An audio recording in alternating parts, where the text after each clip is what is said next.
Hello दोस्तों, और मैं आपका फिर से एक बार स्वागत करता हूं आपके अपने चैनल AK फैक्ट्स और नॉलेज में। और आज की इस वीडियो में हम जानेंगे रेल की पटरियों के बारे में, कितने प्रकार के इंजन होते हैं और डीजल और इलेक्ट्रिक में कौन ज़्यादा पावरफुल होता है, और इलेक्ट्रिक और डीजल इंजन को बनाने वाली कंपनियां कौन कौन सी है और इनका कितना माइलेज होता है। ये सब आज हम इस वीडियो में जानेंगे। तो सबसे पहले आपको रेलवे की पटरियों के बारे में जानना जरूरी है, तो चलिए हम इसको जानते हैं। तो दोस्तों, जैसा कि आप ये एक रेलवे ट्रैक देख रहे हैं, इन दोनों के बीच की दूरी को हम लोग गेज कहते हैं। गेज और कुछ नहीं, जैसे कि आप ये लिखा भी देख रहे हैं, इसको हम लोग कहते हैं it is the distance between the railway tracks. यानी इन दोनों के बीच की जो दूरी होती है उसको हम लोग गेज कहते हैं, या फिर वाइड गेज भी कह सकते हैं। इसको जनरली W से डिनोट किया जाता है। और अगर इसकी लंबाई की बात करें तो इसको हम लोग 1676 mm भी कह सकते हैं, या फिर फीट में 5 फुट 6 इंच भी कह सकते हैं। तो जैसा कि आपको गेज समझ में आ गया है, तो हम अब आगे चलते हैं। तो अब हम जानते हैं कि रेलवे में कितने टाइप्स के इंजन होते हैं। जैसा कि आप देख सकते हैं कि बेसिकली यहाँ पे 2 टाइप्स के इंजन दिए हुए हैं, एक है इलेक्ट्रिक और एक है डीजल।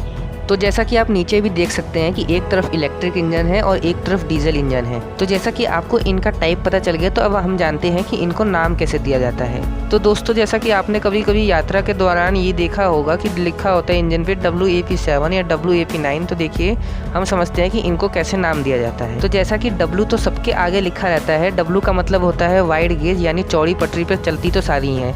अब इसके आगे जो A या D लिखा रहता है वो क्या होता है, तो देखिए D का मतलब होता है डीजल, यानी मतलब वो डीजल लोकोमोटिव है। और A का मतलब होता है वो इलेक्ट्रिक लोकोमोटिव है। A का मतलब AC ट्रैक्शन होता है। तो जैसा कि आप लोग समझ ही गए होंगे कि WAP में A क्या है और WDG में D क्या है। A का मतलब होता है AC ट्रैक्शन यानी इलेक्ट्रिक इंजन, और D का मतलब होता है डीजल लोकोमोटिव। तो अब हम जानते हैं कि इसके आगे P, G, M या जो S लिखा रहता है ये क्या होता है। तो देखिए, P जब लिखा होगा WAP, इसका मतलब होता है P इसके डिनोट करता है पैसेंजर, यानी वो इंजन पैसेंजर गाड़ी को खींचने वाला है। और WAG लिखा रहेगा, यानी कि वो इलेक्ट्रिक टाइप का इंजन है, लेकिन वो गुड्स को खींचता है। गुड्स मतलब जैसे कि मालगाड़ी में लगा रहता है। और या फिर अगर उस पर M लिखा होगा तो M मतलब वो मिक्स्ड इंजन है, वो यानी कि वो सवारी गाड़ी या फिर मालगाड़ी दोनों में लग सकता है। और कभी कभी आपने देखा होगा कि WAS या WDS भी लिखा रहता है, यानी कि वो शंटिंग के काम आता है। तो शंटिंग का मतलब होता है कि जैसे कि मालगाड़ी या किसी में से 1-2 डिब्बा आगे पीछे करना होता है, तो उसके लिए शंटिंग का इंजन लगाया जाता है। ये कोई ज़्यादा काम नहीं आता है, इसको खाली थोड़ा मोड़ा काम 1-2 डब्बे आगे पीछे करने के लिए काम में लिया जाता है। तो जैसा कि आप सभी समझ ही गए होंगे कि इनको नाम कैसे दिया जाता है, तो अब चलिए हम आगे समझते हैं कि इनको बनाने वाली कंपनियां कौन कौन सी हैं। तो जैसा कि आप देख सकते हैं यहाँ पे कंपनियां 2 हैं, जो कि एक है AMD और एक है EMD। AMD का फुल फॉर्म होता है अमेरिकन लोकोमोटिव कंपनी, और EMD का मतलब होता है इलेक्ट्रिक मोटिव डीजल। तो आप इस स्लाइड में भी देख सकते हैं, एक तरफ है AMD लोकोमोटिव और एक तरफ है AMD लोकोमोटिव। तो आप कभी भी अब देख के बता सकते हैं कि कौन सा AMD वाला है और कौन सा EMD वाला है। तो यहाँ पे अब इनके माइलेज की बात करें तो AMD वाला 300 मीटर पर लीटर चल सकता है, और EMD वाला 400 मीटर पर लीटर डीजल पे चल सकता है।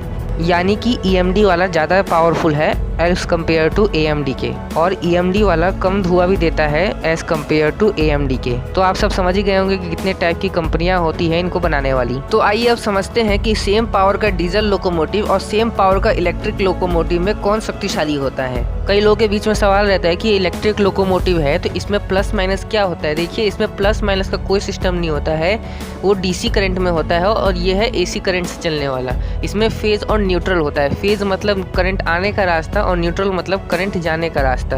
तो ऊपर के तार से इनको फेज मिल जाता है, और नीचे चक्के के द्वारा मतलब यानी पहियों के द्वारा इनको अर्थिंग से न्यूट्रल मिल जाता है। तो आपको समझ में आ गया ना कि इनको फेज ऊपर से मिल जाता है कॉन्टैक्ट वायर से, और नीचे इनको अर्थिंग मिल जाती है न्यूट्रल। दोस्तों, जो ये लोकोमोटिव होते हैं इलेक्ट्रिक वाले, ये 3 फेज सिस्टम पे काम करते हैं। तो आप सब अब ये सोचे होंगे कि ऊपर से तो ये एक ही वायर के कॉन्टैक्ट में रहता है, कॉन्टैक्ट वायर से मतलब सिंगल फेज ही इसको मिल रहा है, तो ये फिर 3 फेज पे कैसे काम करता है। तो देखिए, होता ये है कि ऊपर से तो ये सिंगल फेज लेता है कॉन्टैक्ट वायर से, लेकिन इसके अंदर एक बहुत बड़ा मशीन लगा रहता है जिसे हम रेक्टिफायर कहते हैं। वो क्या करता है कि ऊपर से जो सिंगल फेज को DC करंट यानी डायरेक्ट करंट में बदल देता है, और फिर DC करंट को 3 फेज AC में बदल देता है।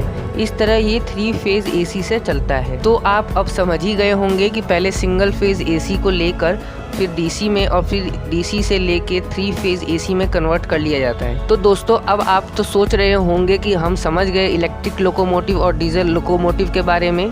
असल में ये दोनों इलेक्ट्रिक ही होते हैं, मतलब इलेक्ट्रिक वाला तो इलेक्ट्रिक होता ही है और डीजल वाला क्या करता है कि वो डीजल से करंट बनाता है और फिर ट्रैक्शन मोटर को बिजली देता है। और तो और इलेक्ट्रिक वाले के मुकाबले डीजल वाला इंजन ज़्यादा भारी होता है क्योंकि उसमें भारी भारी मशीनें लगी होती हैं डीजल से बिजली बनाने के लिए। इलेक्ट्रिक वाले में क्या होता है, एक ट्रांसफार्मर होता है, एक रेक्टिफायर होता है जो कि AC ऊपर से लेता है और फिर DC से फिर AC बना के ट्रैक्शन मोटर को दे देता है। तो चलिए अब देखते हैं कि ट्रैक्शन मोटर कहाँ होता है। तो जैसे कि आप सब देख रहे हैं ये ट्रैक्शन मोटर है जो कि पहिए के एकदम पास लगा रहता है। तो अब रह गई बात ये कि इलेक्ट्रिक और डीजल में ज़्यादा पावरफुल कौन है। तो देखिए ट्रैक्शन मोटर पे जितना ज़्यादा लोड देंगे वो उतना तेज भागेगा। ऐसा कि डीजल ज़्यादा भारी होता है तो इसीलिए डीजल वाला इंजन ज़्यादा पावरफुल होता है इलेक्ट्रिक इंजन से। तो मैं आप सभी से आशा करता हूँ कि आप इस वीडियो को अच्छे से समझ गए होंगे। तो हम अगली वीडियो में समझेंगे कि ICF और LHB कोच में क्या अंतर होता है। मिलते अगली वीडियो में, तब तक के लिए जय हिंद।